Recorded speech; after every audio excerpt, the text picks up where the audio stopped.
मुंबई उपनगरातल्या टॉप 9 घडामोडींचा आता आढावा घेऊया। मुंबईमध्ये रेल्वेच्या तिन्ही मार्गांवर आज मेगा ब्लॉक। हार्बर मार्गावर पनवेल ते वाशी आणि ट्रान्स हार्बर मार्गावर पनवेल ते ठाणे दरम्यान ब्लॉक असेल। पश्चिम रेल्वेवर सांताक्रुझ ते कोरेगाव दरम्यान ब्लॉक असेल, तर मध्य रेल्वेवर ठाणे ते डोंबिवली दरम्यान ब्लॉक सुरू। मध्य रेल्वेच्या मेगा ब्लॉकमुळे ठाणे रेल्वे स्थानक ते डोंबिवली रेल्वे स्थानकादरम्यान लोकल सेवा विस्कळीत। कोपर ठाकुर्लीमध्ये प्रवाशांचा धोकादायक प्रवास। ट्रॅकवरून जीव धोक्यात टाकत मार्ग काढताना धक्कादायक चित्र समोर। मुंबई लोकमान्य टिळक टर्मिनसवर गावी जाणाऱ्यांची मोठ्या प्रमाणात गर्दी। उन्हाळ्याची सुट्टी मुलांना लागताच साखरमानी गावाच्या दिशेला रवाना। कोणताही अनुचित प्रकार घडू नये म्हणून रेल्वे पोलिसांचं मोठ्या प्रमाणात बंदोबस्त। मुंबईच्या उद्यानांमध्ये पर्यावरणपूरक सुविधा वाढवण्याच्या दिशेनं पालिकेचा अभिनव पाऊल। शहरातील काही निवडक उद्यानांमध्ये सौर ऊर्जेवर चालणारी बाकडी बसवण्यात येणार। या बाकड्यांवर मोबाईल लॅपटॉप चार्ज करता येणार।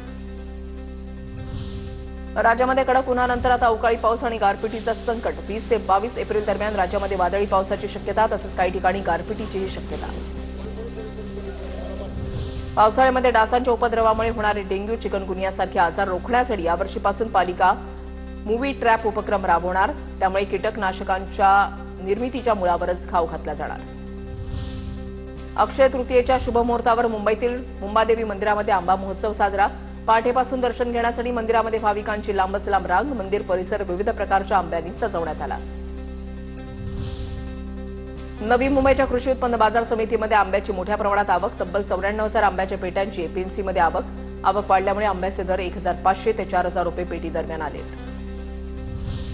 पालघरच्या केळवा रोड परिसरामध्ये 28 वर्षीय तरुणाचा मृत्यू। मित्राच्या लग्नाच्या तयारीसाठी गेलेल्या तरुणाचा मृतदेह आढळला।